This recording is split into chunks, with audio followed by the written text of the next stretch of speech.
Paz y bendición para todos ustedes en este hermoso día soleado,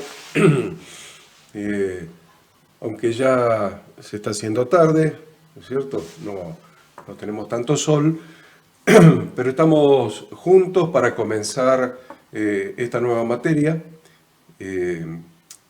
Empezamos el segundo cuatrimestre, el último, en el cual vamos a estudiar 3 materias. La primera de ellas es Discipulado 4, es una materia que se compone de lecciones para transmitir visión. Discipulado 4, lecciones para transmitir visión. Vamos hoy a comenzar con la clase número 1. No necesariamente vamos a ir en el orden en que tienen ustedes los capítulos, pero sí le voy a decir, obviamente, qué capítulo vamos a estudiar en cada semana. Entonces, me gustaría hoy comenzar con un capítulo, o con una sección, más que capítulo, con una sección que está referida a espíritus. Espíritus. Usted dice, ¿pero qué espíritus? Está referida a la manifestación de determinados espíritus a lo largo de la historia bíblica y que Dios permitió que se inscribiera, que se escribieran esas historias, esas manifestaciones en las Sagradas Escrituras, a los efectos de que nosotros hoy los podamos identificar. Esa es la gracia y la misericordia de Dios. Tenemos una historia de 4.000 años, una historia de 4.000 años escrita en las Sagradas Escrituras. Y usted dice, bueno, 4.000 años, ¿es mucho? Claro que sí, es mucho. Y todo eso está escrito ahí como revelación para nosotros, para este tiempo. Para revelación para el tiempo donde se está predicando el reino de Dios, donde se está edificando la iglesia de nuestro Redentor, y eso es hace 2.000 años. O sea, la humanidad, usted sabe, tiene 6.000 años de historia desde Adán y Eva hasta nuestros días, 6.000. La Biblia incluye los 4.000 primeros años. Miren qué interesante que esos 4.000 años de historia, de manifestaciones de Dios, de el devenir del pueblo que Dios eligió como pueblo suyo, y cuál fue esa relación, todo eso, esos 4.000 años de historia, hasta que se terminó de escribir el libro de Apocalipsis en la era común, tenemos revelaciones muy importantes para nosotros hoy.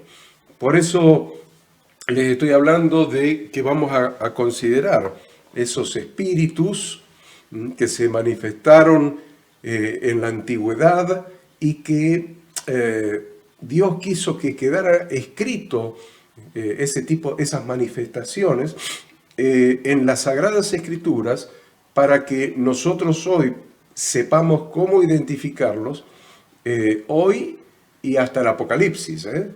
Hoy, desde hace 2.000 años atrás y hasta el Apocalipsis. Nosotros los tenemos ahí y tenemos esas manifestaciones para poder identificarlos. ¿Por qué digo hasta el Apocalipsis? Digo hasta el Apocalipsis porque allí en los capítulos 2 y 3 del libro de Apocalipsis tenemos el mensaje a las 7 iglesias del Asia Menor, que son mensajes proféticos. Y ahí hay manifestaciones de estos espíritus. Por ejemplo, dice, tengo una cosa contra ti, que toleras a esa mujer Jezabel, que se dice, profetiza, etc. Eso está en Apocalipsis. Ahora, el espíritu de Jezabel no aparece por primera vez en el Apocalipsis. El espíritu de Jezabel aparece por primera vez en el Antiguo Testamento, manifestado en la esposa del rey Acab, que tuvo algunas actuaciones especiales, matando a los profetas, amenazando a Elías. Aparece nuevamente en el Nuevo Testamento en Herodías, cumpliendo la amenaza que le había hecho a Elías en Juan el Bautista. Y aparece nuevamente en el Apocalipsis. O sea que es un espíritu que cruza, de alguna manera, toda la historia, y Dios nos permite identificarlo para que sepamos cómo proceder ante la aparición de ese espíritu. Y asimismo otros espíritus. No hay un espíritu de Jezabel sin el espíritu complementario, que es el de Acab. No hay un espíritu de Herodías sin el complementario de Herodes. No hay un espíritu de Jezabel sin el opuesto, que fue Elías, o que fue Juan el Bautista en el Nuevo Testamento, y que deberíamos ser nosotros en las iglesias del Apocalipsis. Asimismo, vemos algunos otros espíritus. Vemos, por ejemplo, el espíritu de Débora. El espíritu de Débora fue en la época de los jueces. Débora era una mujer jueza de Israel. Entonces vemos el espíritu de Débora y vemos también el espíritu de Barak, que era el general, y así sucesivamente. Y si miramos, vamos a ver también, por ejemplo, el espíritu de Amalek, el espíritu de Amalek. ¿Y qué significa eso? Bueno, eso es lo que vamos a ir estudiando en las primeras clases. Hoy vamos a comenzar estudiando lo que tiene que ver con el espíritu de Amalek. Usted va a encontrar eso en el libro de Éxodo, capítulo 17, los versículos del 8 al 16. Éxodo 17, los versículos del 8 al 16, y vamos a estudiar, vamos a considerar a qué se refiere la Escritura cuando habla de Amalek y por qué decimos que es un espíritu que todavía hoy sigue actuando en el pueblo de Dios, es decir, la eclesía en griego o kehilá en hebreo, que ambas palabras, eclesía y kehilá, quieren decir congregación, y está traducido en nuestras Biblias como iglesia. Pero lo concreto es que quiere decir, la traducción más correcta hubiera sido congregación o asamblea. Entonces, si nosotros vamos a las Escrituras, ahí en Éxodo 17, vamos a leer que entonces dice, entonces vino Amalek. Ahí lo tenemos, Amalek. Lo primero que vamos a tener que hacer es identificar quién era Amalek. Primera cosa, identificar quién era Amalek. Y segunda cosa, cuál fue el pecado tan grave que cometió Amalek y cuáles fueron el resto de los pecados que fue cometiendo. Y qué dice Dios en relación con este espíritu de Amalek. ¿Qué dice Dios? Esas cosas ya se las estoy planteando para que ustedes vayan pensándolo. ¿Quién era? Y qué cosas hizo, qué pecados cometió para que Dios adoptara una actitud hacia Amalek. Entonces dice el versículo 8. El versículo 8 comienza diciendo, entonces vino Amalek y peleó contra Israel en Refidim. Y dijo Moisés a Josué, vamos tomando nota de los personajes. Dijo Moisés a Josué. ¿Qué le dijo Moisés a Josué? Es importante que tengamos en cuenta los personajes, porque acá vamos a tener 5 tres personajes más uno, 4 del lado de Israel y Amalek. Ahí están los 5. 4 del lado de Israel y 1 Amalek. Entonces, vamos tomando nota de los personajes. Dice, dijo Moisés a Josué, escógenos varones y sal a pelear contra Amalek. Mañana yo estaré sobre la cumbre del collado y la vara de Dios en mi mano.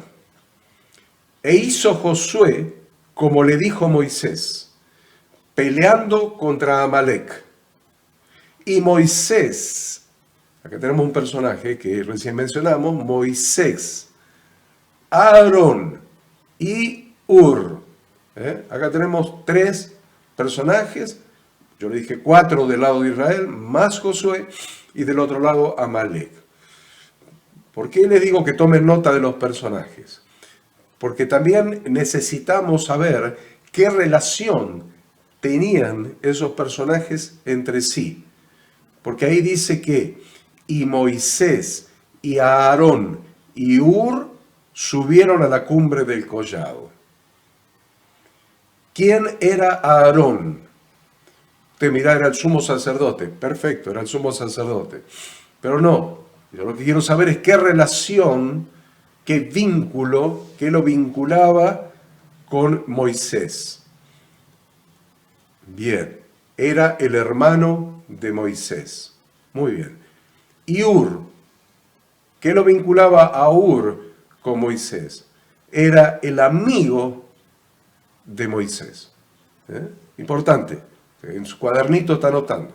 Moisés lo manda a Josué a pelear y sube al monte, sube al collado con su hermano Aarón y con su amigo Hur. A la cumbre, dice la escritura, del collado. El versículo 11 dice, y sucedía que cuando alzaba Moisés su mano, Israel prevalecía. Entonces, yo quiero que usted se lo vaya imaginando a esto. Cuando alzaba Moisés su mano, ¿qué tenía en la mano? Tenía la vara de la autoridad de Dios. La vara de la autoridad de Dios en su mano. Cuando Moisés alzaba su mano, Israel ganaba la batalla. Mas cuando él bajaba su mano, empezaba a ganar la batalla Amalek. Y las manos de Moisés se cansaban. Por más que bajara su mano y empezaba a ganar Amalek, entonces agarraba con la otra mano y levantaba la vara. Pero muy pronto se le cansaba la otra mano y la bajaba y empezaba. Entonces, ¿cuántos hombres, cuántos soldados le costaba a Israel cada vez que Moisés bajaba la mano?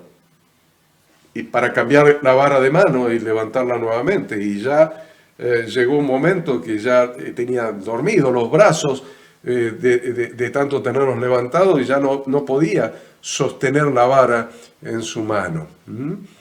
Entonces, el versículo 12 le va a decir, y las manos de Moisés se cansaban, por lo que tomaron una piedra y la pusieron debajo de él. Y se sentó sobre ella. Y Aarón y Hur sostenían sus manos, el uno de un lado y el otro de otro. Así hubo en sus manos firmeza hasta que se puso el sol. ¿La escena cuál es?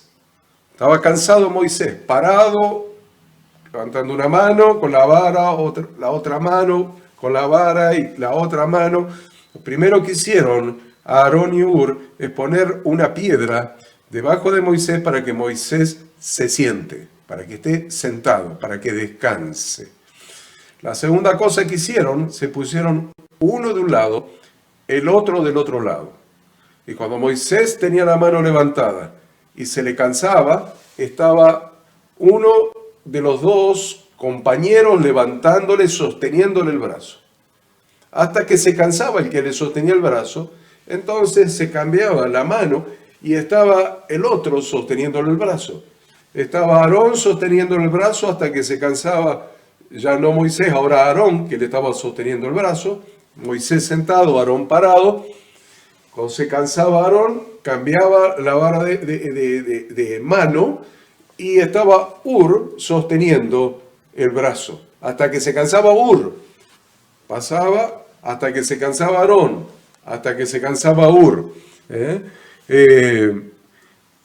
Entonces dice el versículo 13 que a raíz de esto, de tener la vara de la autoridad de Dios levantada, de la manera que acabo de explicar, Josué deshizo a Amalec y a su pueblo a filo de espada. Entonces, versículo 14, Jehová dijo a Moisés, escribe, esto es muy importante, esto es muy importante. Dios le dijo a Moisés, escribe esto para memoria en un libro. Y di a Josué que raeré del todo la memoria de Amalec de debajo del cielo. Exterminaré a Amalec. Raeré su memoria de debajo del cielo. No quedará un solo amalecita sobre la faz de la tierra. Versículo 15. Y Moisés edificó un altar y llamó su nombre Jehová Nisi. Nisi quiere decir estandarte, bandera. Y dijo, por cuanto la mano de Amalec se levantó contra el trono de Jehová, Jehová tendrá guerra con Amalec de generación en generación. Levantó un altar y le llamó Jehová Nisi, Yahweh Nisi. Yahweh es mi estandarte, Yahweh es mi bandera, Yahweh bandera. Pero miren lo que dice el versículo 16. Por cuanto la mano de Amalec se levantó contra el trono de Jehová, Jehová tendrá guerra con Amalec de generación en generación. Cuando la Biblia ustedes ven que dice de generación en generación, o que dice perpetuamente, bueno, lo que quiere decir es para siempre. De generación en generación significa para siempre. Ahora hay una contradicción.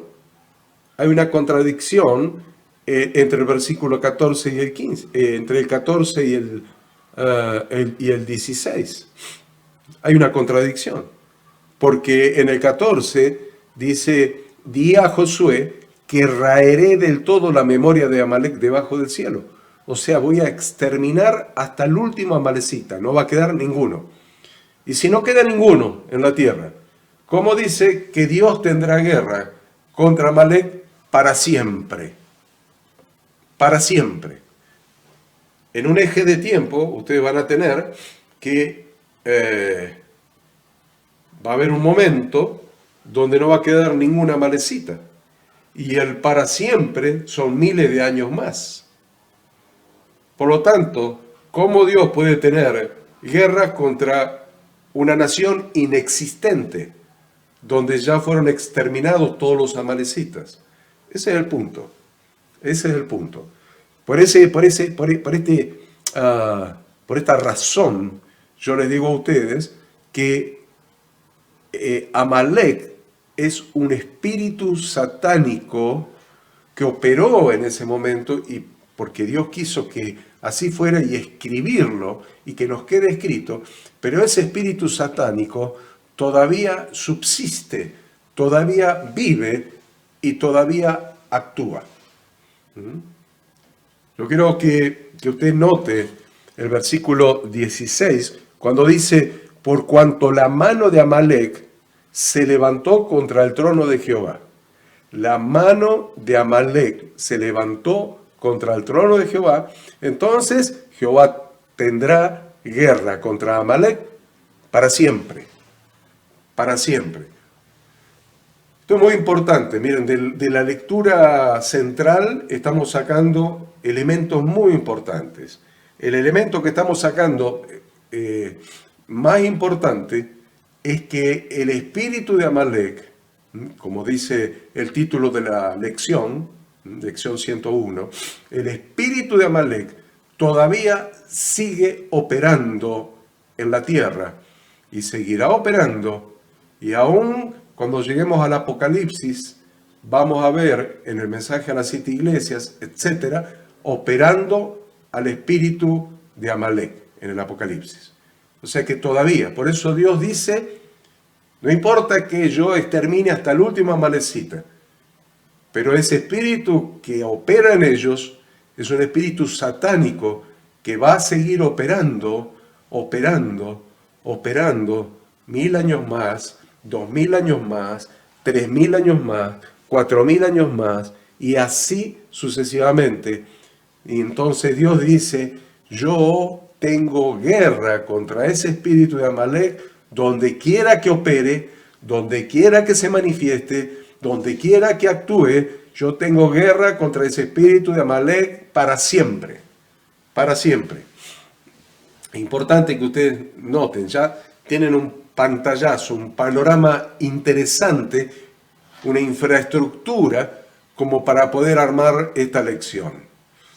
Primero vamos a identificar quién era Amalek físicamente, como persona, porque Amalek como persona dio origen a un pueblo, a una nación.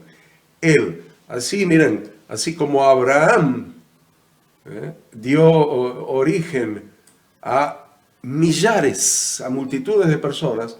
Estaba leyendo la otra vez en el diario que de los 7.000 millones de habitantes que tiene el globo terráqueo, de los 7.000, más del 60% se consideran hijos de Abraham. Este es el cumplimiento de la promesa de Dios. Así como Abraham se convirtió en una multitud, asimismo su hijo mayor, Ismael, todavía sigue siendo una multitud en Medio Oriente, y su hijo menor, Isaac, dio origen o engendró a Jacob, y de Jacob surgieron las 12 tribus, algunos dicen 13, es probable que esté más correcto 12 más una, porque Dios transformó la tribu de José, uno de los hijos de Jacob, la desdobló en 2 tribus, Efraín y Manasés, y a la tribu de Leví la dejó sin herencia. La herencia de Leví es Dios, Dios mismo es la herencia. Entonces no tienen tierras, la herencia es Dios. Entonces quedaron 12, por eso Dios en su sabiduría desdobló la de José para que sigan siendo 12, porque los levitas iban a ejercer el ministerio sacerdotal a través de la línea arónica y de servicio el resto. Pero lo concreto que quiero que ustedes vean es de dónde salió Amalek. Amalek es nieto de Esaú. Amalek fue nieto de Esaú, que se casó con una mujer que se llamaba Ada. Ada, el nombre les puede resultar muy familiar a ustedes, a mí más familiar que a ustedes. Esaú se casó con Ada. Esaú, el hermano de Jacob. ¿Se acuerdan? Que eran mellizos. Había nacido Esaú primero, Jacob después, eran mellizos.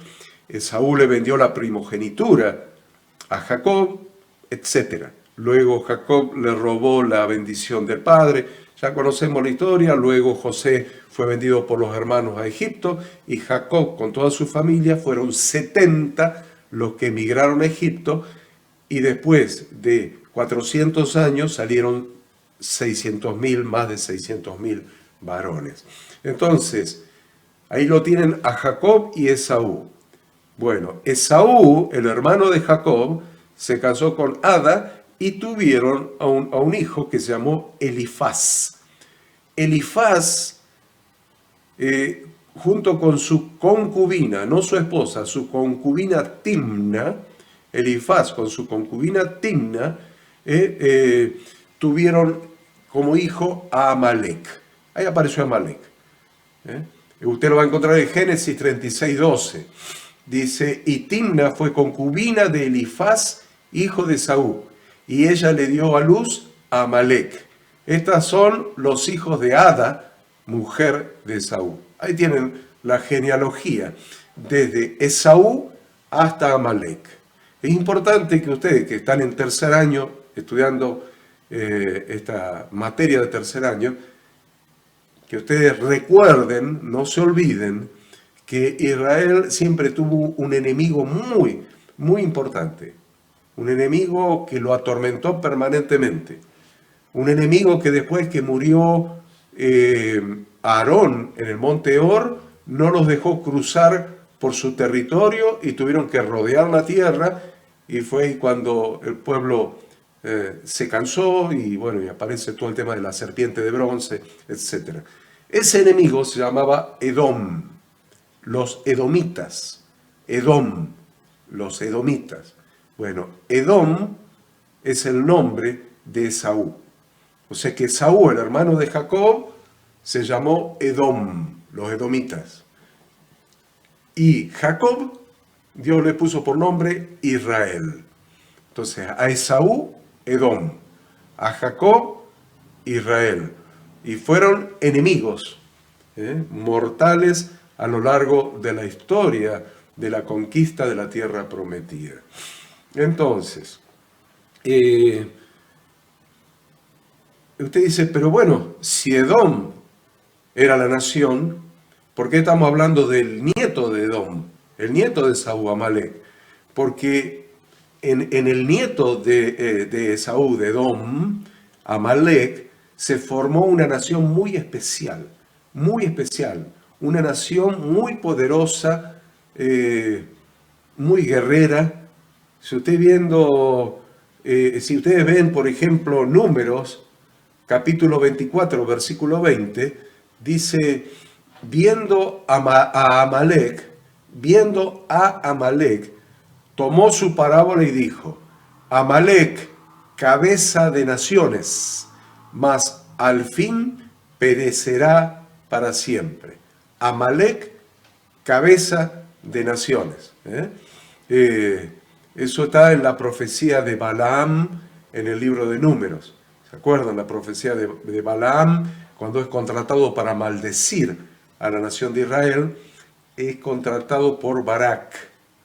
Barak contrata a Balaam para que maldiga a la nación de Israel y 3 veces no pudo. Usted por ahí se acuerda más de la burra de Balaam, que fue la que habló.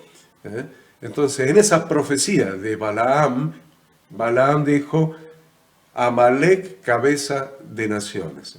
Amalec, nieto de Esaú, nieto de Edom, se convirtió en una iglesia de naciones. Entonces yo les decía recién que lo primero que teníamos que averiguar era quién era, ya sabemos.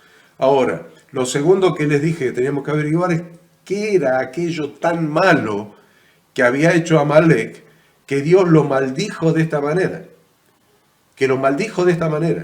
Preanunciando vez tras vez su destrucción, preanunciando su guerra contra este pueblo de generación en generación para siempre. ¿Qué es lo malo, lo tan malo que había hecho Amalec? Si usted mira en Éxodo 17:14, va a encontrar que Jehová dijo a Moisés, escribe esto para memoria en un libro. Y lo voy a raer de la faz de la tierra, lo hemos leído, y voy a tener guerra contra Amalec. Entonces, ¿por qué voy a tener guerra contra Amalec? Y ese versículo nos dice clarito cuál es el pecado de Amalec. Dice, Jehová tendrá guerra con Amalec de generación en generación. ¿Por qué? Por cuanto la mano de Amalec se levantó contra el trono de Jehová. Por cuanto la mano de Amalec se levantó contra el trono de Jehová. ¿Cuál es entonces la principal característica del espíritu de Amalec? Es oponerse contra el trono de Dios. Oponerse contra el trono de Dios. Por lo que todo el que se opone a la perfecta voluntad de Dios, tiene el espíritu de Amalek. Lo dice allí, por cuanto la mano de Amalek se levantó contra el trono de Jehová, Jehová tendrá guerra contra Amalek de generación en generación. La mano de Amalek se levantó contra el trono de Jehová. El trono es el lugar donde se sienta el rey para reinar, para gobernar, para mandar. Es un lugar donde se sienta el rey para gobernar, para mandar, para reinar. Por lo tanto, todo lo que se levante contra el trono de Dios, se está levantando contra su reino, se está levantando contra su gobierno, se está levantando contra su señorío, se está levantando contra lo que él manda desde el trono. ¿Se entiende? Y ese es el pecado de Amalek. Se levantó contra el trono de Dios. Se opuso a la voluntad perfecta de Dios. Entonces, ¿dónde está el espíritu de Amalek hoy? ¿Dónde está hoy? En todos aquellos que se levantan en contra de la perfecta voluntad de Dios. Está levantado contra el trono de Dios. Pero le voy a agregar algo más a esto. Al decir en el versículo, por cuanto la mano de Amalek se levantó contra el trono de Jehová, está hablando que la mano de Amalek se levantó contra el trono de Jehová. Por lo tanto, la mano siempre es acción, siempre es figura de acción, de hacer. Por lo tanto, el hecho de que diga la mano de Amalek se levantó contra el trono de Jehová, quiere decir que es una oposición no filosófica, no teórica, no limitada solamente a las palabras, sino que es una oposición llevada a la práctica. Llevada a la práctica. La mano es acción, es una oposición llevada a la práctica.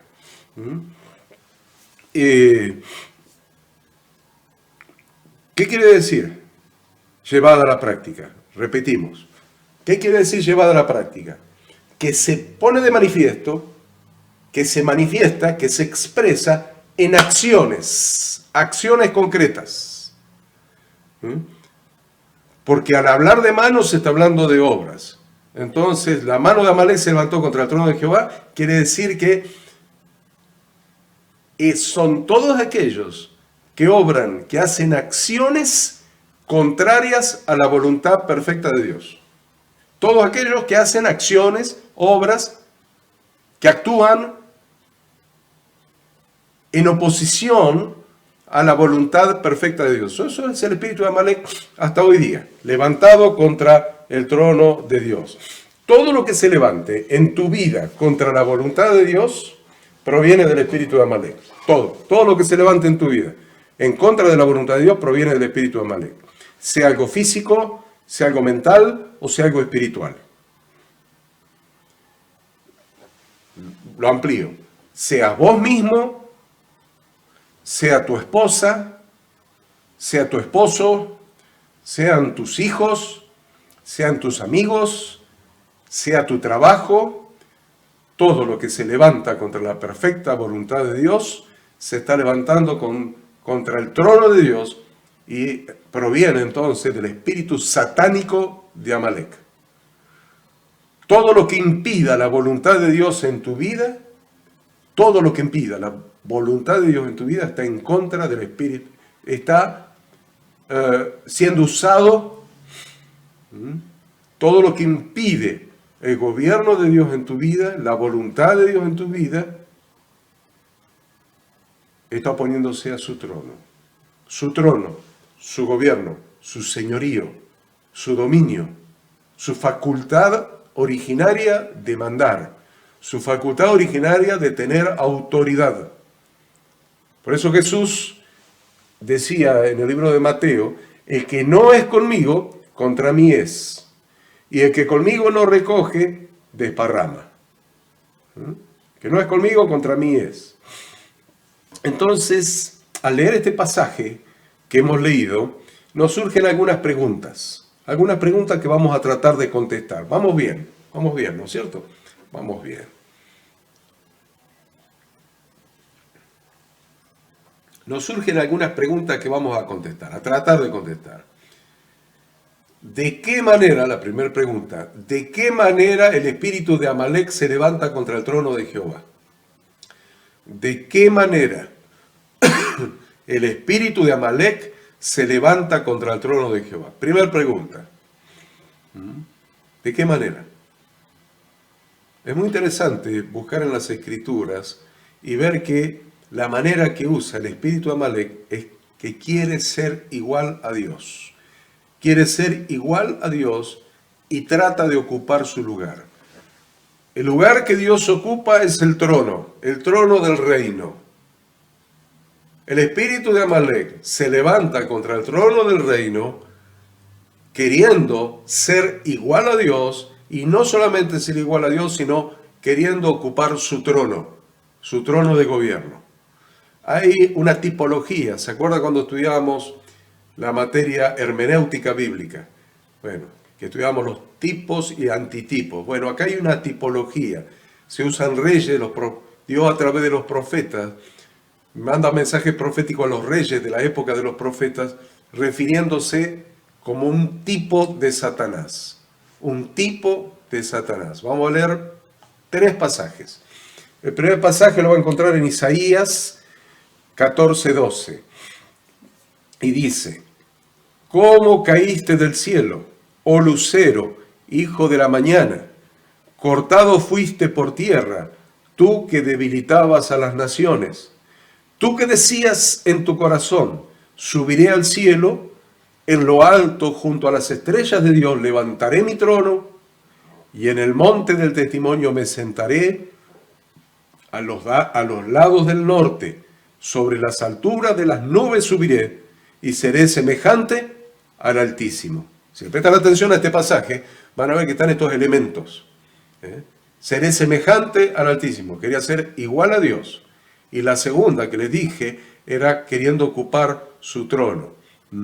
Y ahí dice: subiré al cielo. Levantaré mi trono. Y en el monte del testimonio me sentaré. En el templo me sentaré. Eso es una tipología. Isaías probablemente esté hablando de un rey de la época, pero está profetizando. O sea, el profeta Isaías que está profetizando acerca de un tipo de Satanás mismo. En Ezequiel ustedes lo van a encontrar otra vez. Ezequiel 28 dice: vino a mí palabra de Jehová diciendo: hijo de hombre, di al príncipe de Tiro. Acá el tipo es el príncipe de Tiro y el antitipo es Satanás. Así ha dicho Jehová el Señor: por cuanto se enalteció tu corazón y dijiste: yo soy un Dios, y en el trono de Dios estoy sentado en medio de los mares, siendo tu hombre y no Dios, y has puesto tu corazón como corazón de Dios. ¿Ven? En el trono de Dios se quiere sentar Satanás. El espíritu de Amalek siempre busca ser igual a Dios y sentarse en el trono de Dios. Finalmente, otro de Ezequiel 28:12. Ezequiel 28:12. Ahí vamos a leer: hijo de hombre, levanta endechas sobre el rey de Tiro y dile: así ha dicho Jehová el Señor. Tú eras, miren lo que le está diciendo, tú eras el sello de la perfección, lleno de sabiduría y acabado de hermosura. En Edén, en el huerto de Dios estuviste. De toda piedra preciosa era tu vestidura, de cornerina, topacio, jaspe, crisólito, berilo y ónice, de zafiro, carbunclo, esmeralda y oro. Los primores de tus tamboriles y flautas estuvieron preparados para ti en el día de tu creación. Tú, querubín grande, protector, yo te puse en el santo monte de Dios, allí estuviste, en medio de las piedras de fuego te paseabas.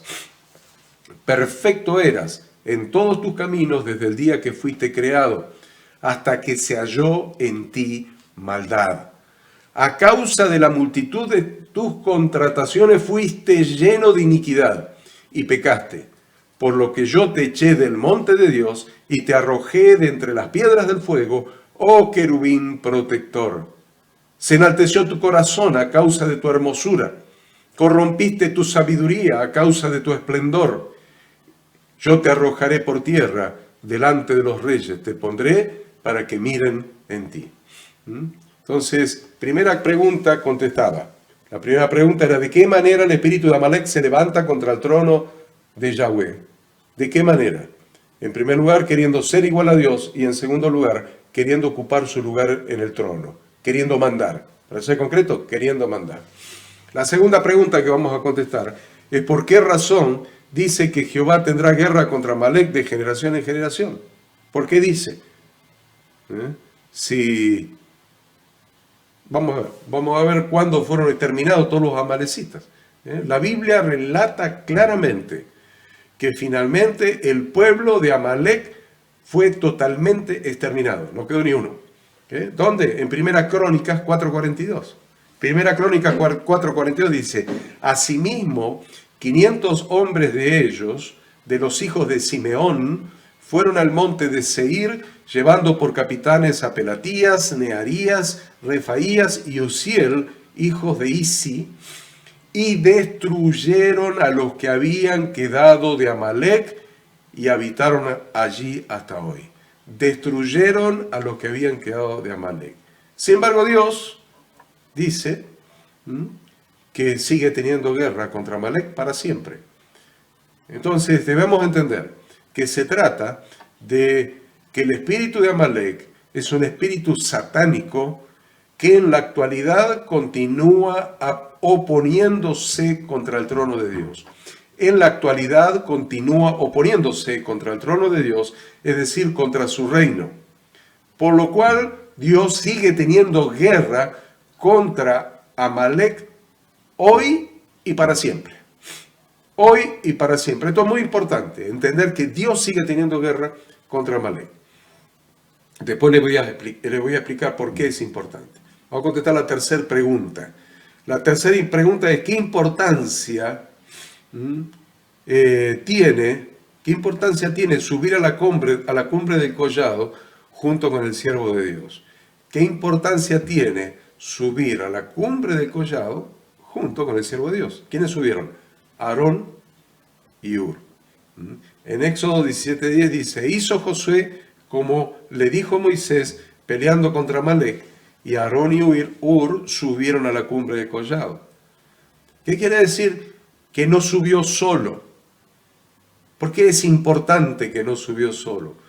Porque la carga de la visión, la carga de la función de lo que tenía que hacer, la carga de la visión y de la responsabilidad debe ser compartida. La Biblia desde el principio nos enseña que la carga de la visión y de la responsabilidad debe ser compartida. Por eso Efesios 4:11 habla todo en plural. Todo en plural, ¿se dieron cuenta? Dice apóstoles, dice profetas, dice evangelistas, dice pastores y maestros. Todo en plural. Siempre, desde el principio. La carga de la visión, de la misión que hay que hacer, del trabajo que hay que hacer, de la responsabilidad, tiene que ser repartida entre un liderazgo plural. No existe en la Biblia una iglesia, no existe ni siquiera una con un pastor único. No es bíblico, no está en la Biblia. Quiere decir, ¿qué estoy diciendo como no es bíblico? Cuando digo no es bíblico, estoy diciendo que no es bíblico porque no está en la Biblia. No es bíblico porque no está en la Biblia. Nada más que eso. No está en la Biblia. No existe el pastorado singular, el pastor único. Es una teología que metió Constantino en la iglesia cuando metió a los sacerdotes paganos, los metió para dentro de la iglesia, les cambió el nombre a los locales, a los templos, le cambió el nombre, y al sacerdote, que era un sacerdote pagano, él lo renombró como sacerdote cristiano. Y desde ahí está el pastor único en cada iglesia durante todo hasta el año 1517, toda la época del catolicismo romano, pero Lutero, con todo lo que quiso reformar, por ser él mismo un sacerdote católico, eso no lo vio. O sí lo vio, pero no lo quiso reformar. ¿Por qué digo que sí lo vio? Porque él hablaba y escribía sobre el sacerdocio de todos los santos. El sacerdocio de todos los santos. Habló, volvió a las escrituras, pero solamente en teoría. Conservó este desvío de las escrituras de que en cada iglesia haya un solo pastor. Cuarta pregunta que tenemos que contestar. La cuarta pregunta es, ¿qué significado espiritual tiene? ¿Qué significado espiritual tiene? Espiritual estoy hablando, poner una piedra debajo del siervo de Dios para que se siente y sostener sus manos levantadas. Espiritualmente, ¿qué significa?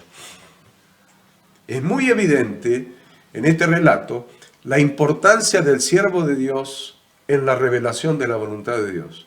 La importancia del siervo de Dios en la revelación de la voluntad de Dios. En cuanto, la voluntad de Dios en cuanto a qué? A lo que tenían que hacer. A lo que tenían que hacer. ¿Qué es lo que tenemos que hacer? Miren, hoy día hay siervos de Dios que reciben revelación, son pastores únicos, para empezar. Y reciben revelación y dicen, si yo hago este cambio en la iglesia y trato de ajustar a lo que dice la Sagrada Escritura, me quedo solo, se van todos. O tengo una disminución considerable de la membresía.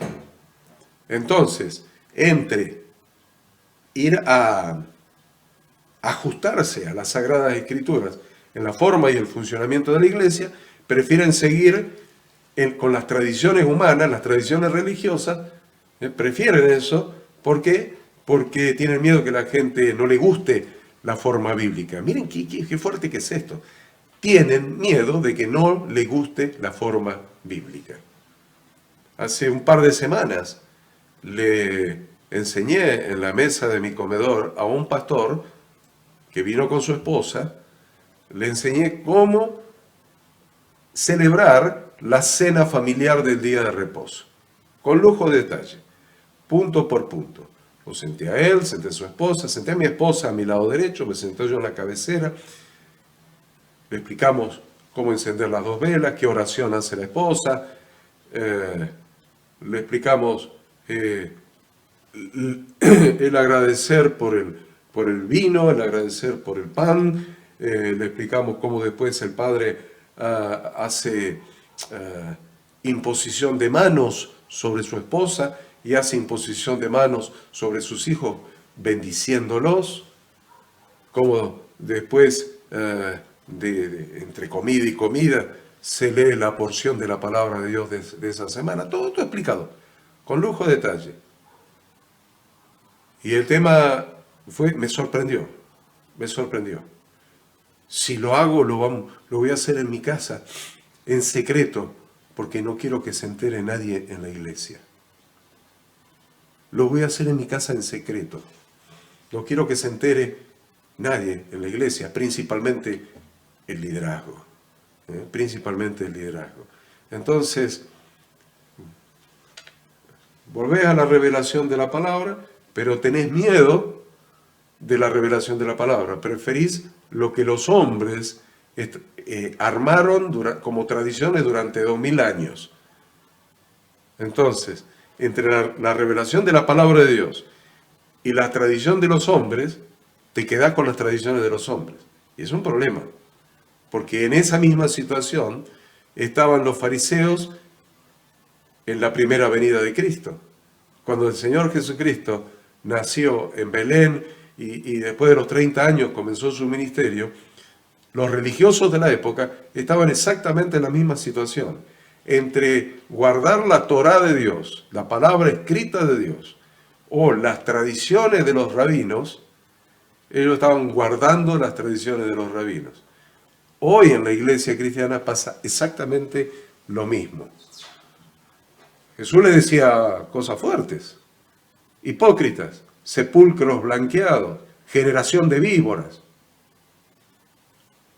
Yo no digo que sea aplicable a este tiempo, pero mejor que Jesús no esté en este tiempo, porque hay que ver si no repetiría las mismas cosas, refiriéndose a los religiosos actuales, ¿no? Entonces, es muy evidente que es importante la revelación de Dios en cuanto a la acción. El liderazgo tiene que tener un corazón enseñable, corazón de discípulo, y una disposición de someterse, porque los pastores hablan de la sujeción de la gente. Sujetate, porque yo soy el pastor, sujeción. Y ellos no se sujetan a la palabra de Dios. Tenemos un problema ahí, hay una contradicción, hay un contrasentido. Ahora, la vara de autoridad estaba en su mano. Entonces él, con la vara de autoridad, debía conducir al pueblo exactamente a donde Dios indicaba y no a otro lado. Porque tenía la vara de autoridad de Dios en su mano. No podía conducirlo a cualquier lado. Tenía que conducir al pueblo exactamente a donde Dios indicaba. Entonces, sin duda que nos está enseñando esta lectura también, la importancia que tiene cuidar al siervo de Dios, cuidar a los siervos de Dios, a través de poner una piedra debajo suyo para que se sienten, para que descansen, sostener sus manos levantadas, probablemente porque iba cambiando. Yo les dije la vara de mano en mano y entonces se turnaban Aarón con Hur. La pregunta quinta: ¿qué significado espiritual tiene que Moisés haya edificado un altar y lo llamó Jehová Nisi, Jehová es mi bandera? ¿Qué significado? Una bandera es un estandarte que representa el gobierno sobre un lugar determinado. Ponemos la bandera, vamos a conquistar un lugar, se pone la bandera, significa acá manda mi país. Esto pertenece a mi país, el gobierno sobre un lugar determinado. Levantar la bandera en algún sitio expresa la soberanía en ese lugar. En una guerra, levantar la bandera es pelear por ese reino, por esa nación, para que el reino que representa la bandera sea establecido sobre los enemigos. En este caso representa la lucha por la soberanía y el gobierno de Dios. Además podemos entender que si Amalek, en su oposición al trono de Dios, destruía a Israel, automáticamente estaba destruyendo la posibilidad de que naciera Jesucristo. Miren, si destruía a Israel, estaba destruyendo la posibilidad de que se cumpliese la promesa a Abraham y naciera Jesucristo, quien es el ungido de Dios para reinar durante el milenio. Entonces, es muy importante entender esto. Es muy importante entender esto. Bueno, vamos a hacer nuestro primer recreo. Primer recreo. Bueno, ya regresamos del receso, del recreo, y hoy vamos a estudiar solamente esta lección del espíritu de Amalek, así que vamos a continuar para poder concluir con esta lección. Así que ya está, usted ya tiene ahí el mate, cambió el agua de la pava, todo está listo como para continuar. Vamos a continuar.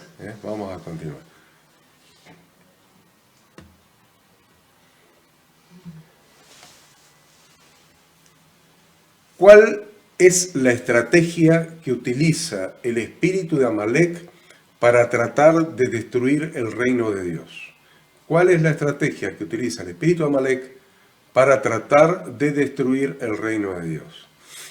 Miren, vamos a ir buscando a lo largo de las Escrituras cuál es esa estrategia.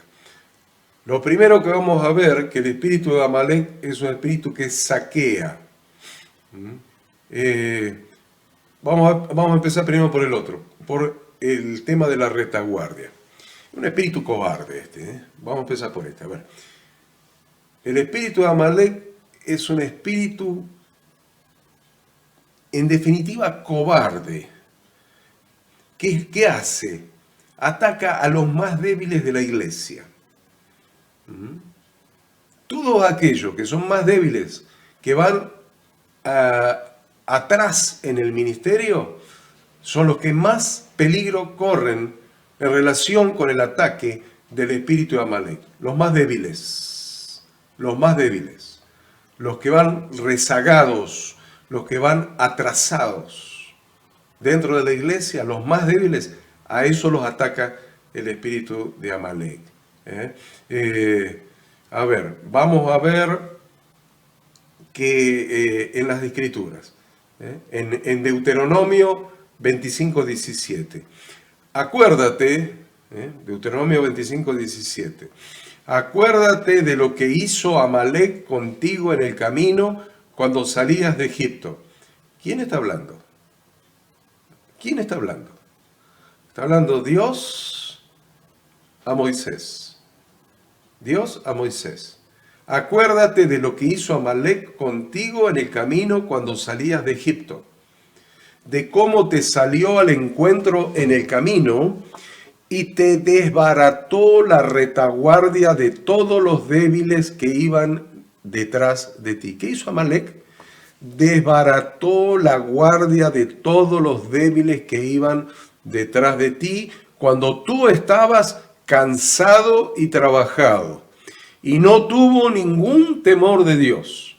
Por tanto, cuando Jehová tu Dios te dé descanso de todos tus enemigos alrededor, en la tierra que Jehová tu Dios te da por heredad para que la poseas, borrarás la memoria de Amalek de debajo del cielo, punto y coma, no lo olvides.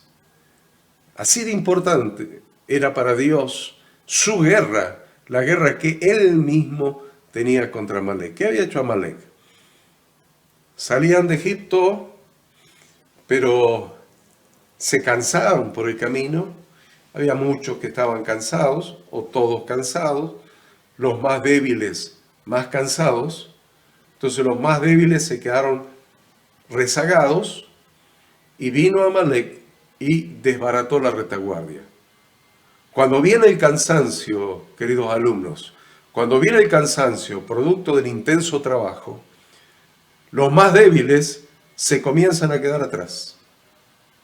Son los que más se fatigan y son los que se desaniman primero. Entonces, el espíritu de Amalek los desbarata. ¿Qué quiere decir desbaratar? Los desordena, los confunde, los desorganiza. Entonces eso es lo que había hecho, los confunde, los desorienta, los desorganiza, los desordena. Viene el enemigo justamente con los más débiles, los que se cansan primero, los que aflojan en su fe primero, los que aflojan en su responsabilidad, en su constancia primero, y a eso los desbarata. Pero nunca se olviden que Dios defiende al débil. Dios defiende al débil. Dios defiende al fatigado, Dios defiende al cargado. Y esto es esa defensa de Dios, del débil, del fatigado, del cansado, del cargado. Lo vemos acá en las palabras que Dios dice allí en Deuteronomio. Él mismo, cuando Dios le da las leyes a la naciente nación de Israel, le da la orden explícita de exterminar a Amalek. Y le dice, no lo olvides. Eso es lo primero, lo grave, lo más grave que hizo Amalek con la congregación de Dios. La segunda que yo les decía hace un rato es que saquea. Saquea quiere decir que roba. Sabemos que hay una diferencia en el derecho entre robo, hurto, por eso usamos la palabra saquea. Se queda con lo que no es de él. Es decir, ¿qué hace? Toma lo que no le pertenece, se queda con lo que no es de él. Intenta despojar de lo que le pertenece al reino de Dios. te intenta despojar de tus bendiciones, de todo lo que Dios te da en su reino, comenzando a actuar por las personas y las familias. Las personas y la familia, y sigue con el resto de las cosas, tales como te quiere sacar la fe, la santidad, la lealtad, el gozo, la paz, la salud, la prosperidad, el amor, la esperanza, la generosidad, el dominio propio y todo aquello que has recibido en el reino de Dios. Y el tema es, ¿qué pasa con Saúl? Con Saúl. Dios le había dado orden a Saúl que destruyera a Amalek y todo lo que tiene. Saúl venía muy bien. Si usted mira 1 Samuel 14:47, venía muy bien en esa dirección. Dice, después de haber tomado posesión del reinado de Israel, Saúl hizo guerra a todos sus enemigos en derredor. Contra Moab, contra los hijos de Amón y contra Edom. ¿Se acuerda de Edom? De Saúl. Contra Moab, contra los hijos de Amón, contra Edom, contra los reyes de Soba y contra los filisteos. Y a donde quiera que se volvía era vencedor. Y reunió un ejército y derrotó a Amalek y libró a Israel de la mano de los que lo saqueaban. Liberó a Israel de la mano de los que lo saqueaban. El espíritu de Amalek es un espíritu que te saquea, te quita lo que Dios te ha dado. Te quita los hijos, te quita el matrimonio, te quita la bendición, te quita la paz, te quita la fe, te quita la esperanza, te quita todo.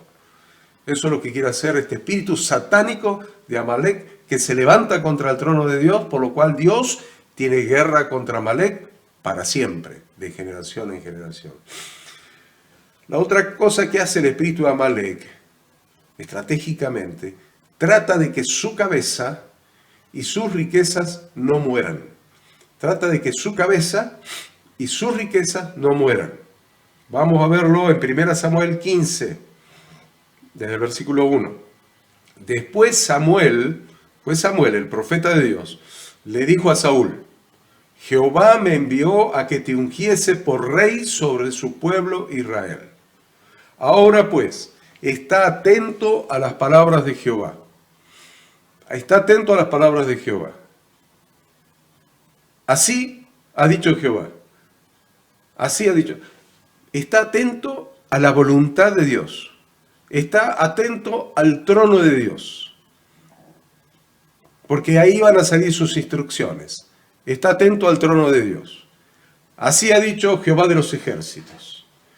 Yo castigaré lo que hizo Amalek a Israel al oponérsele en el camino cuando subía de Egipto. Está claro. Ve pues y hiere a Amalek y destruye todo lo que tiene y no te apiades de él. Mata a hombres, mujeres, niños y aún a los de pecho, vacas, ovejas, camellos y asnos. Yo quiero que usted note donde dice niños, aún a los de pecho. Muy interesante la enseñanza espiritual de eso. Vamos al versículo 7. Y Saúl derrotó a los amalecitas desde Ávila hasta llegar a Shur, que está al oriente de Egipto. Y tomó vivo a Agag, rey de Amalek. Pero a todo el pueblo mató a filo de espada. Y Saúl y el pueblo perdonaron a Agag, o sea, el rey, y a lo mejor de las ovejas y del ganado mayor, de los animales engordados, de los carneros y de todo lo bueno. No lo quisieron destruir, mas todo lo que era vil y despreciable destruyeron. Siempre el espíritu de Amalek trata de interponer el brillo de las riquezas entre tú y el trono de Dios. La plata. la plata. Si vuelvo a la palabra, si ajusto mi vida y la Biblia, la vida de la iglesia a las Sagradas Escrituras, no voy a tener la misma recaudación, no voy a poder pagar el alquiler de mi casa, la cuota del auto, la escuela de los chicos, la universidad, el supermercado, el seguro. Siempre la plata es un instrumento que utiliza el espíritu de Amalek. Siempre. Jesús lo dijo. No se puede servir, ninguno puede servir a dos señores, porque o aborrecerá a uno y amará al otro, o estimará al uno y menospreciará al otro. No podéis servir a Dios y a las riquezas. Lo dice clarísimo el Señor Jesucristo. ¿A quién servimos? ¿A Dios o a las riquezas? ¿O no crees que Dios te puede sostener, te puede mantener, te puede proveer? Es más, ¿no crees que Dios te puede proveer aún mucho mejor si te ajustas a las instrucciones, a sus instrucciones contenidas en su palabra? ¿No crees que sería mejor agradar a Dios ajustándose a sus instrucciones contenidas en su palabra?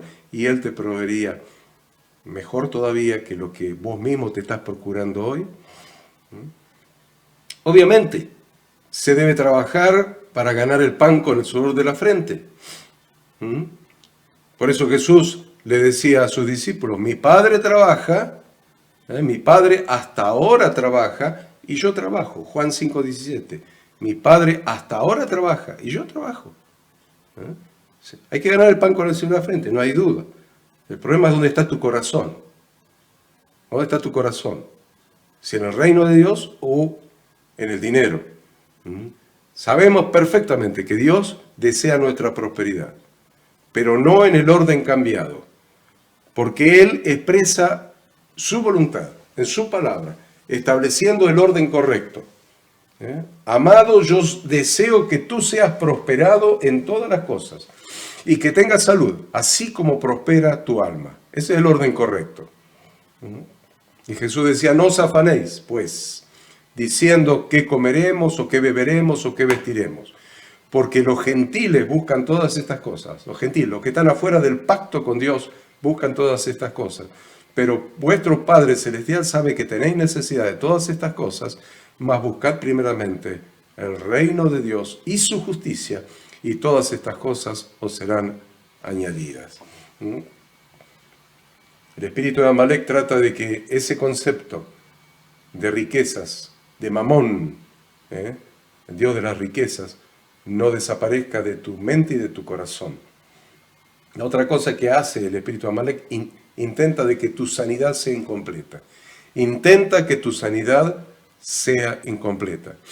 El no destruir completamente todo lo que se opone contra el trono de Dios en su vida, hace que un ungido de Jehová pierda su ministerio. ¿Vieron lo que dije? El no ponerse contra todo aquello que va en contra de la voluntad de Dios, hace que un ungido de Jehová pierda su ministerio y éste sea traspasado a algún compañero. 1 Samuel 28:17. Jehová te ha hecho como dijo por medio de mí, pues Jehová ha quitado el reino de tu mano y lo ha dado a tu compañero David. Como tú no obedeciste, ¿qué es no obedecer? Oponerse al trono de Jehová. Como tú no obedeciste a la voz de Jehová, ni cumpliste el ardor de su ira contra Amalek, por eso Jehová te ha hecho esto hoy. Tu ministerio desaparece. Podés seguir estando al frente de la iglesia, predicando, un montón de cosas, pero va a ser un ministerio sin la bendición de Dios, sin la presencia de Dios, sin la aprobación de Dios. ¿Por qué Dios no lo aprueba? Porque Dios nunca va a aprobar algo que esté en contra de su voluntad. Nunca va a aprobar a alguien que esté en contra de su trono. Nunca Dios va a aprobar a alguien que esté siendo usado por el espíritu satánico de Amalek. El requisito para estar del lado del trono de Dios es ser apartado para Él. Es decir, ser santificado, ser santo. Por eso Levítico dice, santificaos pues y sed santos, porque yo Jehová soy vuestro Dios. Primera Pedro 1:13. Por tanto, ceñid los lomos de vuestro entendimiento, sed sobrios y esperad por completo en la gracia que se os traerá cuando Jesucristo sea manifestado, como hijos obedientes. No conforméis a los deseos que antes teníais, estando en vuestra ignorancia, sino como aquel que os llamó es santo, sed también vosotros santos en toda vuestra manera de vivir. Porque Cristo está, sed santo porque yo soy santo. No se puede servir a Dios en el ministerio sin santidad. No se puede. Sí se puede tomar el pastorado como una profesión. Sí se puede tomar el pastorado como una actividad lucrativa. Pero no se puede servir a Dios sin santidad. No se puede servir a Dios sin santidad. Y la santidad es ser apartado para Él. Ser apartado para Él es ser apartado de mis concupiscencias, de lo que quiere el mundo, para ajustarme a sus instrucciones contenidas en la Biblia. No hay alternativa de santidad. Cualquier otra cosa que diga un pastor desde un púlpito diciendo sé santo y la santidad de ser apartado para Dios, pedile que te lo explique. ¿Qué es la santidad? ¿Qué es ser apartado para Dios? Ser apartado para Dios es obediencia a sus instrucciones. Lo acabamos de leer. Obediencia a sus instrucciones. La otra cosa, la quinta cosa que hace el espíritu de Amalek es que si no puede contra ti, ataca tu casa y tu familia.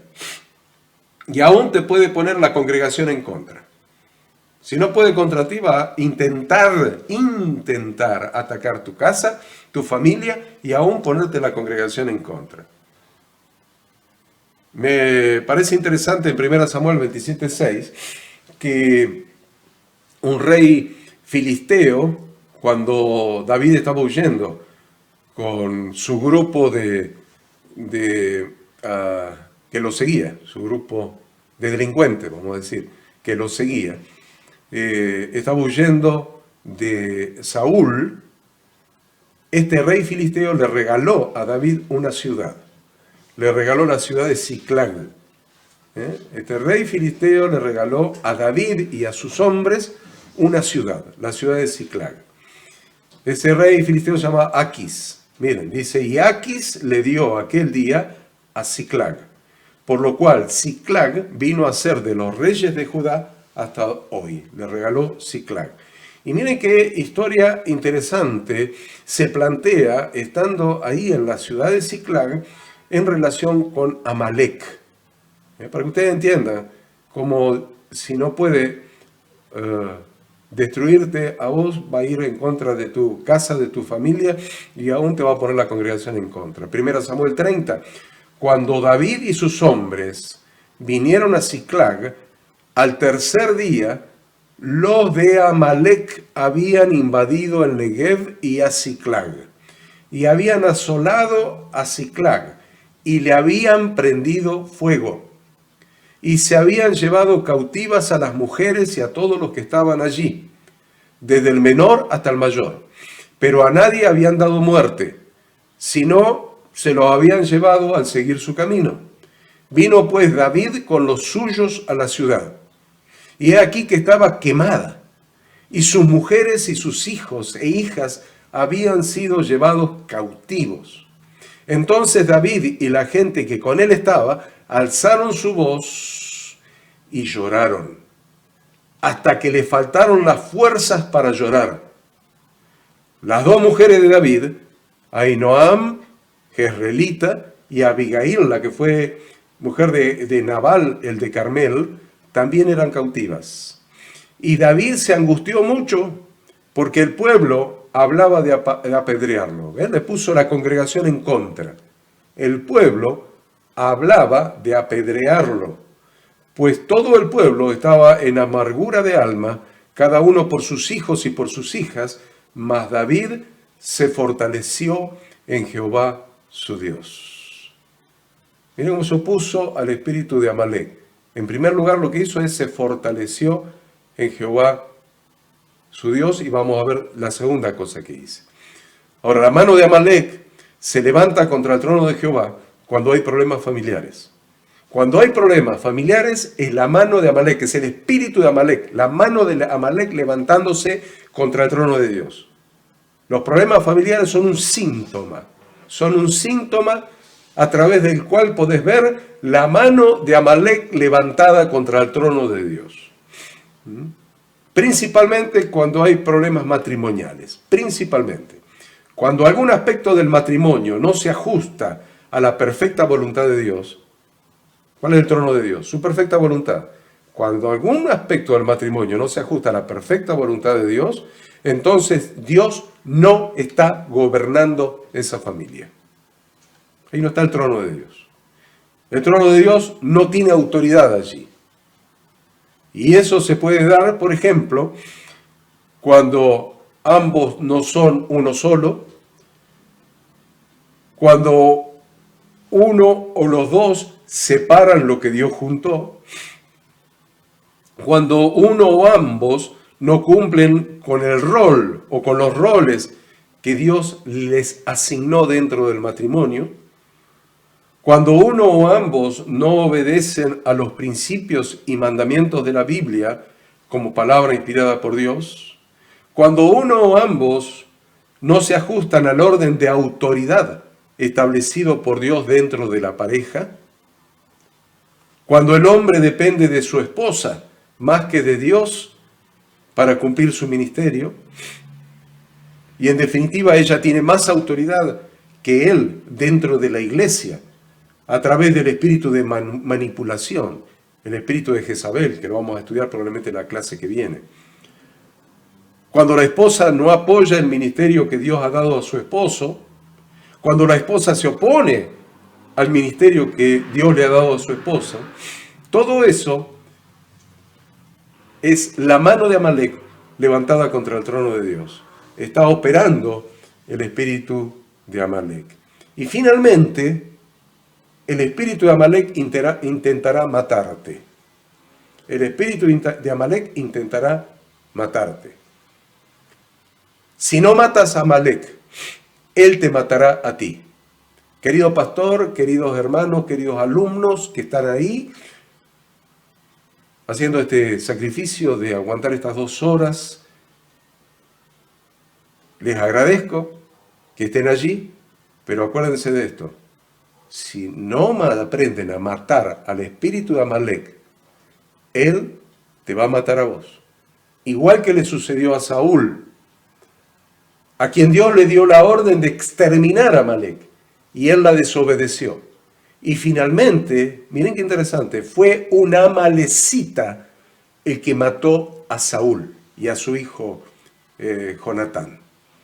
Si usted mira 2 Samuel 1:5, dijo David a aquel joven que le daba las nuevas: ¿cómo sabes que han muerto Saúl y Jonatán su hijo?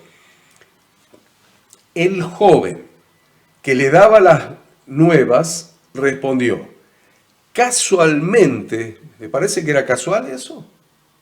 Casualmente vine al monte de Gilboa y hallé a Saúl que se apoyaba sobre su lanza, y venían tras él carros y gente de a caballo. Y mirando él hacia atrás, me vio y me llamó. Y yo dije: heme aquí. Y me preguntó: ¿quién eres tú? Y yo le respondí: soy amalecita. Soy amalecita. Él me volvió a decir: te ruego que te pongas sobre mí y me mates, porque se ha apoderado de mí la angustia, pues mi vida está aún toda en mí. Yo entonces me puse sobre él y le maté, porque sabía que no podía vivir después de su caída. Y tomé la corona que tenía en su cabeza y la argolla que traía en su brazo, y las he traído acá a mi señor. Si no matas a Amalek, Amalek te va a matar a vos. Si no matas en tu vida y en tu ministerio todo lo que se levanta contra el trono de Dios, Amalek, eso que se levanta contra el trono de Dios, te va a matar a vos. No necesariamente físicamente, con toda seguridad, espiritualmente te va a matar a vos. Con toda seguridad, te va a matar espiritualmente. ¿Qué debemos hacer para que la mano de Amalek no triunfe? ¿Qué es lo que debemos hacer para que la mano de Amalek no triunfe? Lo primero es, no te creas más bueno que Dios. O primero, no te creas más compasivo que Dios. No te creas más bueno que Dios. 1 Samuel 15:3. Ve pues y hiere a Amalek y destruye todo lo que tiene y no te apiades de él. Mata a hombres, mujeres, niños y aún a los de pecho, vacas, ovejas, camellos y asnos. Cuando veas que aparece el espíritu de Amalek, destruílo. Cuando veas que aparece el espíritu de Amalek, destruílo. Lo más rápido posible. Aunque provenga del hombre más venerado en la iglesia, aunque provenga del hombre más venerado en la iglesia, el que parece más espiritual, el que es más amigable, no consientas en lo que se opone a la voluntad de Dios, revelada claramente en su palabra. Jesús hizo exactamente eso. Su amigo íntimo, uno de los 3 amigos íntimos de Jesús, uno de los 3 más íntimos, Pedro, se opuso al trono de Dios. Ahí se manifestó el espíritu de Amalek. Se manifestó el espíritu de Amalek en Pedro y se opuso al trono de Dios. Entonces Jesús, volviéndose, dijo a Pedro, quítate de delante de mí, Satanás. Ahí estaba el espíritu satánico manifestándose. Quítate de delante de mí, Satanás. Me eres tropiezo porque no pones la mira en las cosas de Dios, sino en la de los hombres. Todo el que se opone al reino de Dios, al gobierno de Dios, hay que eliminarlo. Todo lo que se opone. Provenga de quien provenga, aun de las personas más queridas. Incluso cuando el espíritu de Amalek provenga de tu esposo o de tu esposa. Hay que sacar ese espíritu. La segunda cosa que hay que hacer para vencer al espíritu de Amalek, hay que matar al espíritu de Amalek cuando recién nace. Hay que matarlo cuando recién nace. Por eso Dios ordenó a Saúl matar a los niños y aún a los de pecho. La oposición al trono de Dios debe ser eliminada antes de que crezca y se ponga más difícil de derrotar. No olvides nunca que los niños crecen y se hacen hombres grandes y esos niños se hacen soldados. Tómate un tiempo en oración para detectar si en tu vida está apareciendo algo que se opone al trono de Dios, para matarlo antes de que se haga más grande y te termine matando a vos. Es necesario estar atento, velando, para eliminar todo lo que se levante contra la perfecta voluntad de Dios en tu vida. La tercera cosa que hay que hacer es ser plenamente consciente de que tú también, vos también estás en guerra contra el espíritu de Amalek. Dice, Jehová estará en guerra contra el espíritu de Amalek de generación en generación. Y yo les voy a decir algo, que si vos entendés que Dios está en guerra contra el espíritu de Amalek, entonces si Dios está y Dios es tu Dios, vos también debes estar en guerra contra el espíritu de Amalek. Si mi Dios está en guerra contra el espíritu de Amalek, eso significa que yo también estoy en guerra contra el espíritu de Amalek. La otra cosa que hay que hacer, el espíritu de Amalek puede ser, por ejemplo, un pensamiento negativo en contra del liderazgo de la iglesia o en contra de la visión que Dios ha dado al ministerio en el que estás trabajando. Puede estar en contra del ministro o de los ministros que Dios ha levantado, de los ministros, del liderazgo de la iglesia, y puedes estar en contra inclusive de la visión que tiene ese ministerio, esa iglesia, en la que vos pretendés trabajar. Ahora, si no estás de acuerdo con la visión del ministerio, andate. Es muy fácil. Solamente que la gente, cuando no está de acuerdo con la visión del ministerio, empieza a hablar por detrás, empieza a criticar, empieza a dividir y empieza a destruir. Y la solución de Dios siempre es muy fácil. Si no estás de acuerdo con el liderazgo, no estás de acuerdo con la visión del ministerio, andate. Andate a algún otro ministerio donde te sientas identificado, donde te faciliten el trabajar, el servir. El pueblo de Israel cuidaba al siervo y lo obedecía porque consideraba que Dios hablaba a través de él. Por eso lo obedecía y lo cuidaba, porque consideraba que Dios hablaba a través de él. Si vos considerás que los pastores de tu congregación, los líderes de tu congregación y aún la visión del ministerio, Dios no está hablando a través de eso, no está alineado con la perfecta voluntad de Dios, andate. La solución bíblica es fácil. Ahora, si te resulta más fácil destruir el reino de Dios, quédate y destruir el reino de Dios, que Dios te va a destruir a vos porque vas a ser vos el que se está levantando contra el trono de Dios. Dios hablaba a través de Moisés. Dios le dijo dijo Moisés a Josué. Moisés le dijo a Josué, escógenos varones y sal a pelear contra Amalek. ¿Y saben lo que hizo Moisés? Lo hemos leído, es la lectura central. E hizo Josué como le dijo Moisés peleando contra Amalek. E hizo Josué como le dijo Moisés peleando contra Amalek. Si no estás de acuerdo, andate, no seas destructivo. Lo quinto es, o tú matas al espíritu de Amalek, ya lo hemos visto, o él te matará a ti. Ya hemos dicho que si no matas a Amalek, él te matará a ti, al igual que le sucedió a Saúl, a quien Dios le dio la orden de exterminar a Amalek y él la desobedeció. Y finalmente fue una amalecita el que le dio muerte. La sexta cosa es, hay que oír a Dios para destruir a Amalek. Hay que oír a Dios para destruir a Amalek.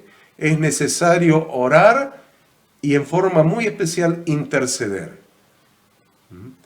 ¿Qué hizo David cuando fue invadido Ziklag y le llevaron cautivos a todos y la saquearon y le llevaron a sus mujeres, a sus hijos? ¿Qué hizo David? 1 Samuel 37. Y dijo David al sacerdote Abiatar, hijo de Ahimelech, yo te ruego que me acerques el efod.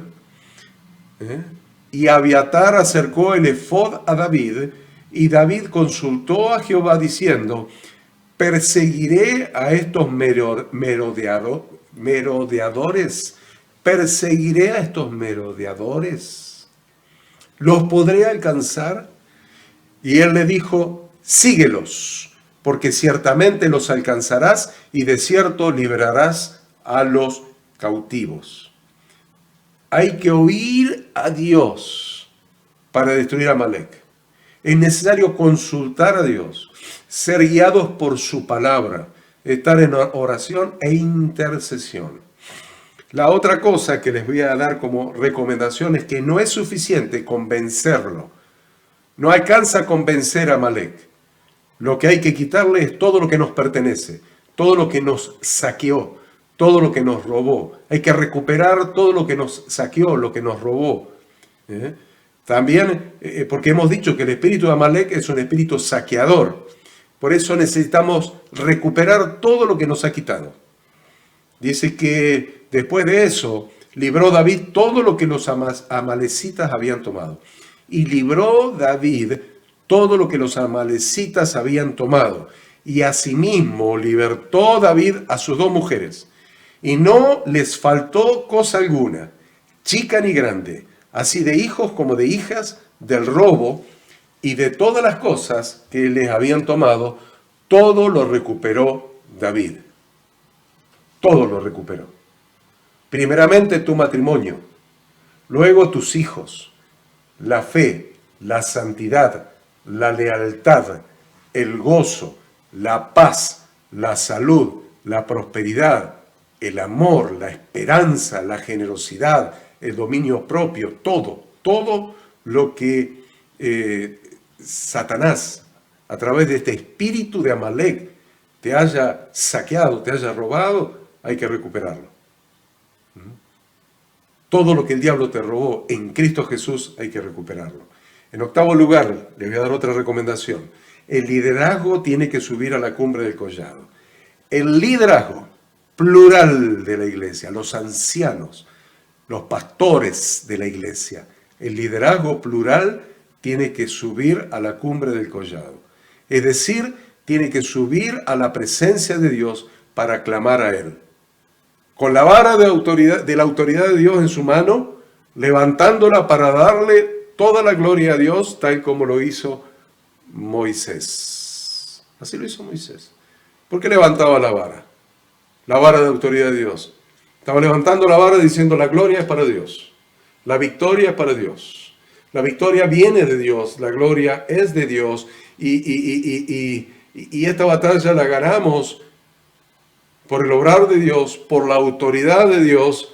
Entonces, todo el liderazgo, los pastores de la iglesia local, liderazgo de la iglesia local, tienen que subir al collado, a la presencia de Dios y darle la gloria a Él, porque en Dios está la victoria. Las manos de los líderes, noveno, las manos de los líderes deben ser sostenidas en alto.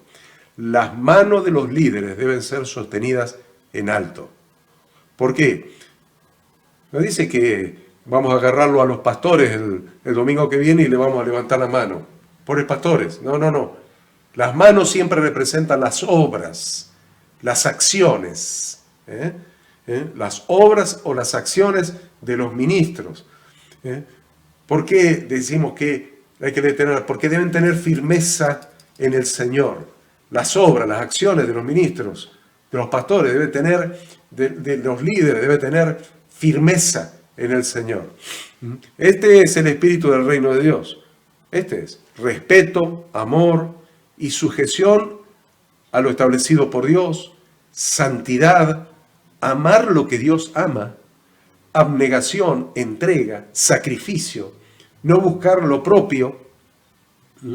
Ese exactamente fue el espíritu de Jesús, quien es nuestro modelo de líder.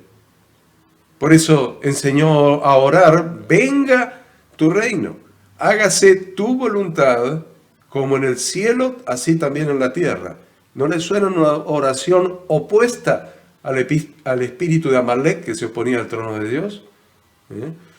Y miren en Getsemaní, yendo un poco más adelante, dice: se postró sobre su rostro, orando y diciendo: Padre mío, si es posible, pase de mí esta copa, pero no se haga como yo quiero, sino como tú. El espíritu de Jesús, tanto en el Padre Nuestro como en su propia oración, es exactamente opuesto al espíritu de Amalek. Por eso el Salmo 48 dice: el hacer tu voluntad, Dios mío, me ha agradado, y tu ley está en medio de mi corazón. El hacer tu voluntad, Dios mío, me ha agradado, y tu ley está en medio de mi corazón. Cada uno de nosotros tiene la obligación de detectar el espíritu de Amalek. Tiene la obligación de detectarlo en nosotros mismos, en otra persona o en cualquier institución religiosa o no religiosa. Tenemos la obligación de detectarlo. Tenemos la obligación de detectarlo. Detectar, porque es fácil de detectar.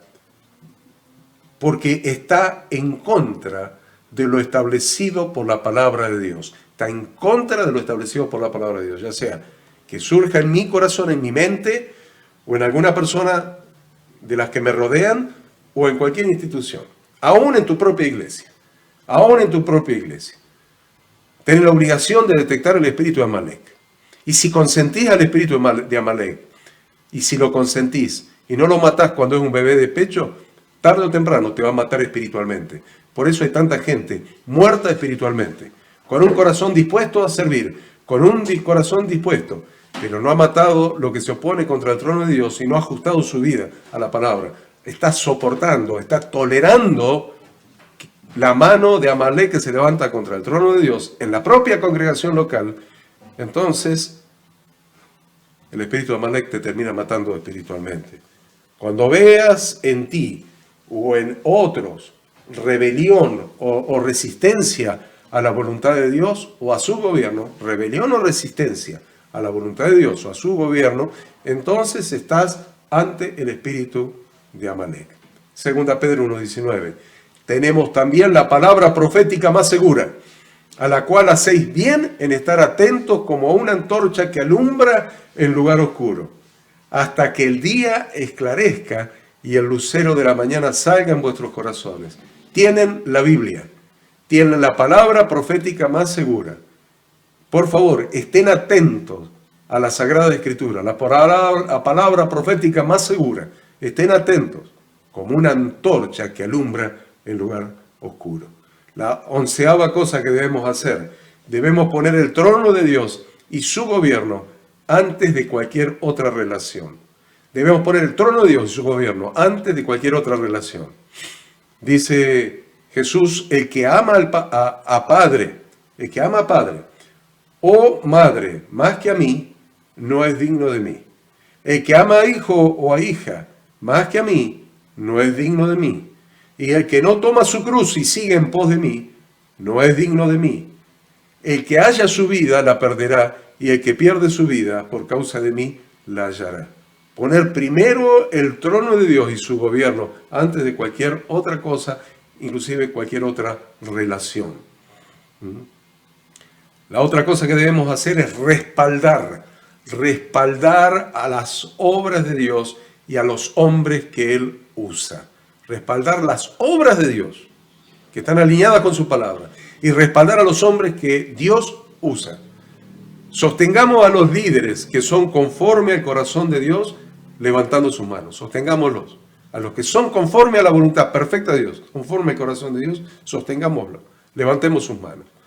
No resistamos a los hombres a quienes Dios ha iluminado con la visión bíblica, sino ayudémoslos y sujetémonos a ellos. E hizo Josué como le dijo Moisés. ¿Vieron el texto que leímos hace un rato? E hizo Josué como le dijo Moisés, peleando contra Amalek, sabiendo que en el reino de Dios no hay posiciones, sino funciones, no posiciones jerárquicas, sino funciones. Por eso Jesús dice, mas entre vosotros no será así. No hay posiciones jerárquicas, hay funciones.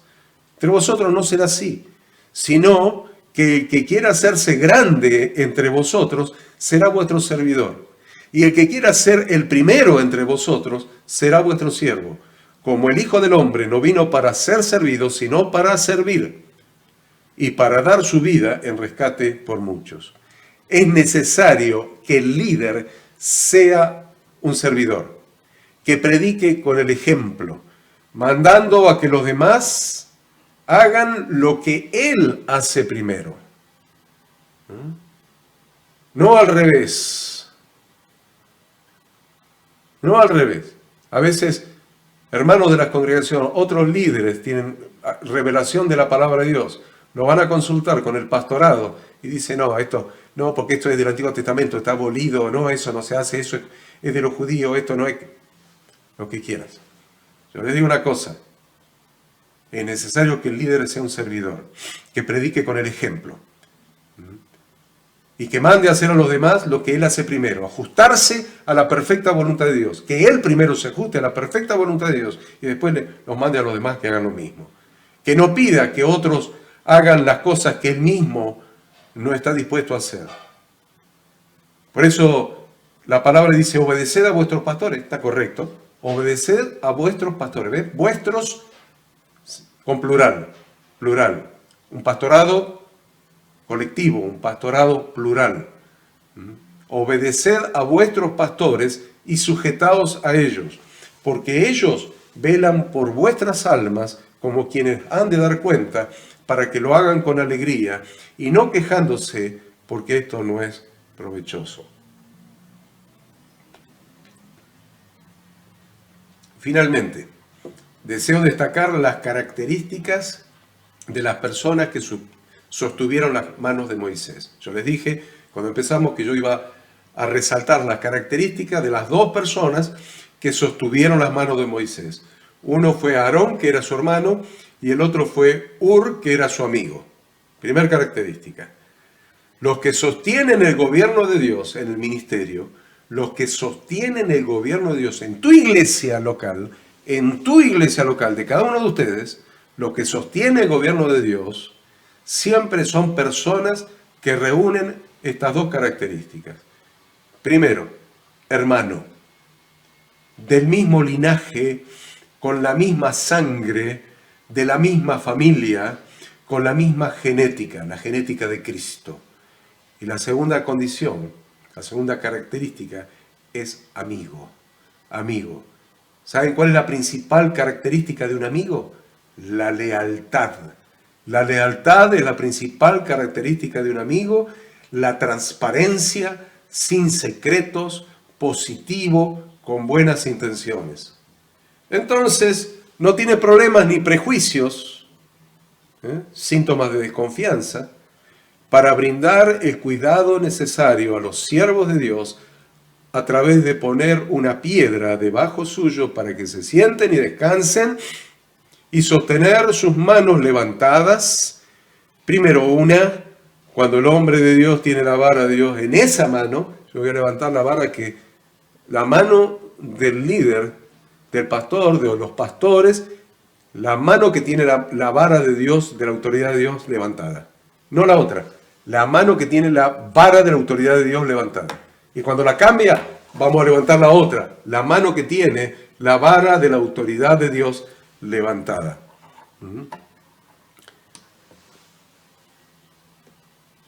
Es importante, porque esa vara representa la autoridad de Dios y la revelación de la palabra de Dios que Dios ha dado a sus siervos.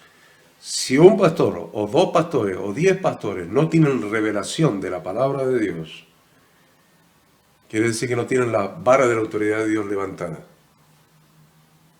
Hay un problema allí. Los animo, queridos alumnos, los animo a destruir al espíritu de Amalek, los animo, sosteniendo todo lo que tenga que ver con el trono y el gobierno de Dios.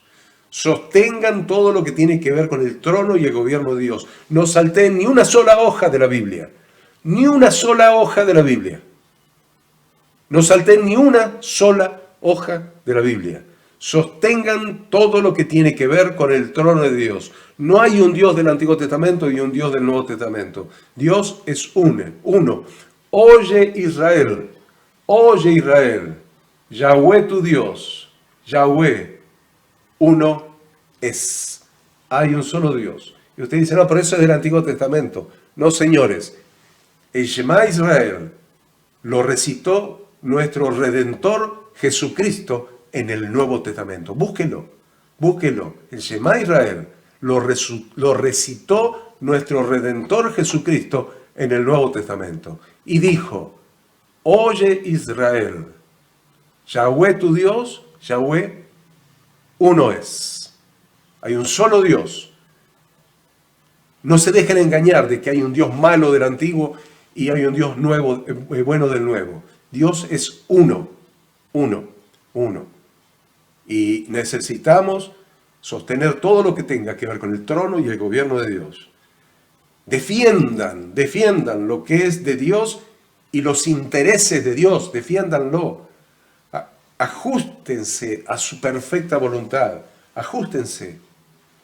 Cuando triunfa el reino de los cielos, se levanta una bandera que lleva el nombre del Señor y dice Yahweh Nisi.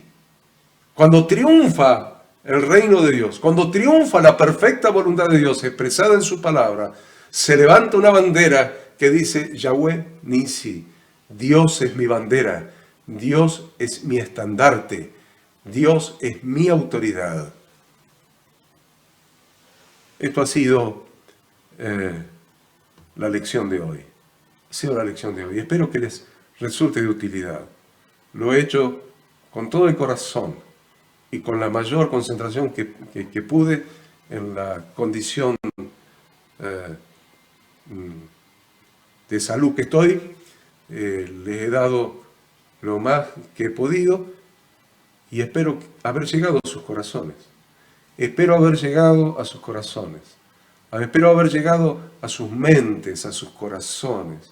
Y oro a Dios para que Yahweh, Dios los bendiga, los guarde, para que haga resplandecer su rostro sobre ustedes, para que los llene de su presencia, para que su Ruach, su Espíritu Santo, repose sobre ustedes, para que esto que hemos aprendido no solamente entre en su mente y en su corazón, sino que se haga verdaderamente una revelación para la gloria de Dios y para su servicio, para tu servicio eficaz al reino de los cielos. Amén.